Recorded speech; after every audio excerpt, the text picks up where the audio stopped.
اللہ تمہارے بہت قریب ہے، وہ تو تمہاری ایک ایک سسکی کا حساب رکھے ہوئے ہے۔ تم کو تو ایسا لگ رہا ہوگا جیسے وہ دعائیں سن نہیں رہا ہوگا، لیکن یاد رکھو وہ تم کو تب بھی سنتا ہے جب تم خود کو بھی نہیں سن پاتے۔ پھر یہ نہ سوچو کہ تم اکیلے ہو۔ جیسے یہ دن پلک چھپکتے ہی رات میں بدل جاتا ہے، ویسے ہی وہ غم کو پلک چھپکتے ہی خوشی اور راحت میں بدل دیتا ہے۔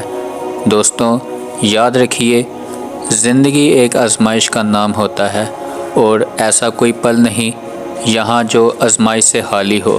بس دوستوں، فرق صرف اتنا سا ہے کہ کبھی وہ دے کر آزماتا ہے اللہ تعالیٰ تاکہ دیکھ سکے تم شکر کتنا ادا کرتے ہو، اور کبھی وہ لے کر بھی آزماتا ہے تاکہ وہ دیکھ سکے تمہارے اندر صبر کتنا ہے اور اللہ تعالیٰ کی دی ہوئی نعمتوں پر تم کتنا شکر اور صبر رکھتے ہو۔ معجزے ہر جگہ ہیں۔ یہ آنکھ نہیں ہے جو معجزوں کو دیکھتی ہے، بلکہ یہ یقین ہے، یہ ہر ممکن شے میں ممکن کا ہونا ڈھونڈتا ہے۔ جو توکل رکھتے ہیں ان کے لیے وہاں اللہ تعالیٰ ان کے لیے وسیلے بھی بناتا ہے، اور جو اللہ کو ہم سفر بنا لیتے ہیں اللہ ان کو بھی خوف زدہ نہیں کرتا، اور جو اللہ تعالیٰ سے جڑ جاتے ہیں ان کو کوئی توڑ نہیں سکتا۔ جو دعائیں اللہ کے سپرد کر دی جاتی ہیں ان کے مکمل ہونے کو کوئی موڑ نہیں سکتا۔ دوستو، اللہ تعالیٰ پر یقین رکھو، جس کے کن کے بغیر ایک پتا تک نہیں ہل سکتا، تو وہ کیسے تمہاری دعائیں کو رد کر سکتا ہے؟ وہ تمہاری دعائیں سن لیتا ہے، اور وہ تمہارے دل میں ہر چھپی ہر داستان ہر غم کو جانتا ہے۔ اسے پتہ ہے تم کتنے دکھی ہو اور کتنے پریشان ہو۔ وہ تمہاری پریشانی کو پورا ختم کر دے گا اور ہر وقت تمہیں خوشی میں، چین میں، سکون و قلب دے دے گا۔ اسی لیے یقین رکھو اس کے معجزوں پر۔ اللہ تعالیٰ معجزوں کا مالک ہے، وہ کن کا مالک ہے۔ تم دعا کے لیے خود ہاتھ بلند نہیں کرتے ہو، اور اب اللہ کو تمہارا مانگنا پسند آ جاتا ہے، اور وہ تمہاری چاہت میں راضی ہونا چاہتا ہے، اسی لیے وہ تم کو ہاتھ اٹھانے کی بھی توفیق دیتا ہے۔ اگر اللہ تمہاری چاہتوں میں راضی نہ ہوتا تو وہ کبھی تمہیں دعا ہاتھ اٹھانے کی توفیق نہ دیتا۔ دوستو، ایسا کچھ بھی نہیں کہ جو وہ بدل نہیں سکتا، اور ایسا کچھ بھی نہیں جو وہ تمہیں دے نہیں سکتا۔ پھر تم کیوں بھول جاتے ہو؟ جب وہ ایک راہ کو بند کر دیتا ہے تو اس کے بدلے میں اللہ 10 راہیں اور کھول دیتا ہے۔ مایوس مت ہوا کرو، دل سے نکلی ہوئی ہر دعا یقین میں بدل دیتی ہے، اور اللہ تمہیں خواب تب تک دکھاتا ہے جو وہ ان خوابوں کی تدبیر پر راضی ہوتا ہے۔ اگر اس نے تم کو وہ نہ دینا ہوتا جو تم اللہ سے مانگ رہے ہو تو وہ تم کو دعا کی بھی کبھی توفیق نہ دیتا۔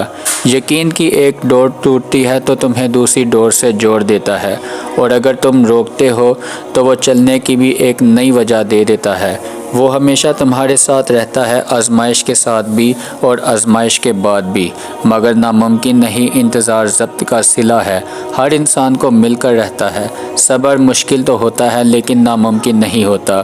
بے شک اللہ تعالیٰ صبر کرنے والوں کے ساتھ ہے۔ بس اللہ کو تسلیم کر لو، جو وہ چاہتا ہے عطا کرنے کے طریقے اللہ کے مختلف تو ہو سکتے ہیں، لیکن وہ دعائیں کبھی رد نہیں کرتا۔ تم سمجھتے ہو یہ بے سکونی سزا ہے، لیکن یہ اللہ سے باتیں کرنے کا اہم وقت ہوتا ہے۔ جب وہ تم کو چن لیتا ہے اس وقت تم سے ملاقات کا انتظار ہوتا ہے، اور پھر تمہاری آنکھوں میں نیند نہیں آتی۔ جب نیند نہ آئے تو اس کا مطلب یہی ہے کہ اللہ سے ملاقات کا وقت آ چکا ہے۔ تم یہ کبھی نہیں جان سکتے کہ معجزے کب اور کس وقت تک تم تک پہنچائے جاتے ہیں۔ اسی لیے مانگتے رہو اور امید رکھو، اللہ سے انتظار کرتے رہو۔ جب تم اللہ کے فیصلوں سے خوش ہو جاتے ہو، پھر اللہ بھی تم کو تمہارے فیصلوں سے نواز کر تم کو راضی کر دے گا۔ وہ کبھی کبھار تمہارے ارادوں کو اس لیے ناکام کر دیتا ہے تاکہ وہ تم سے بچا سکے، کیونکہ دوستوں، کبھی کبھار آپ سب بھی نہیں جانتے کہ تم اپنی جانب کس طوفان کو للکار رہے ہوتے ہو۔ اللہ تمہاری دعاؤں کے جواب ان ذریعوں سے نہیں دیتا جو تمہارے لیے بہتر ہوتے ہیں، ان ذریعوں سے دیتا ہے جن کو تم بہتر سمجھتے ہو، کیونکہ کچھ چیزیں تمہارے سمجھ میں بالکل نہیں آ سکتی، اس لیے اللہ نے کچھ جواب خود تک محدود رکھے ہوتے ہیں۔ لوگ تو تمہاری باتیں سن کر کچھ دیر کے لیے تم کو دلاسا دے ہی دیں گے، بعد میں لوگ تم کو بھول جائیں گے، لیکن صرف ایک اللہ ہی ہوتا ہے جو تم کو کبھی نہیں بھولے گا۔ نہ کبھی بھلا سکتا ہے۔ جو راستہ تم نے سوچ رکھا ہے، جو راستے تم نے سوچ رکھے ہوتے ہیں، ان تک پہنچنا ناممکن نہیں ہے، بس تمہارے سوچے ہوئے راستے سے الگ ہیں۔ تم لوگوں کو تو اپنی بے بسی دکھاتے ہو، وہ کچھ دن دلاسا دے کر تھک جاتے ہیں، لیکن ایک اللہ ہے جس کو تم جتنی بار اپنی بے بسی کا رونا سناؤ گے، وہ اتنی ہی بار تم کو سنے گا۔ اسی لیے صبر کرو اور اس یقین کے ساتھ صبر کرو کہ اللہ تمہارے لیے ہمیشہ کے لیے کن کے دروازے کھول دے گا۔ تمہارا درد صرف وہی جانتا ہے جو تمہارا دوست بھی ہے۔ اس زندگی میں اس بات سے کبھی مایوس نہ ہونا کہ اس دنیا میں تمہارا کوئی دوست نہیں، بلکہ ہمیشہ اس بات سے خوش ہونا کہ دنیا کا مالک تمہارا سب سے اچھا دوست ہے اور وہی تمہارا رب بھی ہے۔ تو پھر اس بات سے پریشان نہ ہو کہ تمہارا مستقبل کب بدلے گا، بلکہ اس بات سے خوش ہونا کہ تمہارا رب ہے، وہ ایک لمحے میں تمہارا مستقبل بھی بدل سکتا ہے۔ جس سے تم مایوس ہو گئے ہو، کیا پتہ وہی تمہاری بہتری ہو۔ یہ بھی تو ہو سکتا ہے دوستو تمہاری آخری دعا سے ہی تمہارا نصیب بھی جڑا ہو۔ جو دعا تم نے تھک کر چھوڑ دی تو پھر مانگو ہر وہ چیز جو تمہاری نظر میں ناممکن ہے۔ جس کو تم ناممکن سمجھتے ہو، پھر وہ تم پر اپنا ایسا کرم کرے گا کہ ناممکن بھی ممکن ہو جائے گا۔ یہ اللہ پاک کی تقسیم ہوتی ہے کہ کچھ لوگوں کو وہ جلد عطا کر دیتا ہے اور کچھ لوگوں کو اللہ بار بار سننا پسند کرتا ہے۔ اگر تمہاری دعا میں دیر ہو رہی ہے، اس کا مطلب یہ نہیں وہ تم کو تڑپا رہا ہے، بلکہ اس کا مطلب صاف یہ ہوتا ہے دوستو، اللہ کو تمہارا سننا پسند آ گیا ہے۔ اللہ اب تم کو بار بار سننا پسند کرتا ہے، تو پھر مانگو اپنے رب سے ہر وہ چیز جو تمہیں ناممکن لگتی ہوگی۔ کچھ چیزیں ایسی بھی ہوتی ہیں جو تمہاری دعا مانگنے سے پہلے تمہارے مقدر میں آ چکی ہوتی ہیں، لیکن وہ چیزیں تم کو اس لیے نہیں میسر ہوتی کیونکہ تم دعا نہیں مانگتے۔ دعائیں اسی لیے ضروری ہیں تاکہ تم اللہ کی جانب متوجہ ہو سکو، اللہ سے اپنے دکھ سکھ کی باتیں کر سکو۔ اللہ تم کو کبھی اکیلا نہیں چھوڑے گا دوستو۔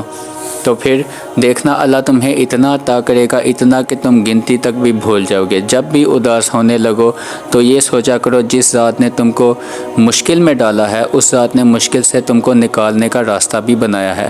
اللہ پاک ہم سب کو مشکل میں کیوں ڈالتا ہے؟ وہ ہمارے ہی بھلے کے لیے ہمیں مشکل میں ڈالتا ہے تاکہ ہم مضبوط بن سکیں۔ اللہ ہمارے ایمان کا امتحان مشکلات سے لیتا ہے۔ اللہ ایسے انسان کی کبھی مدد نہیں کرتا جو اپنی مدد خود نہ کر سکتا ہو۔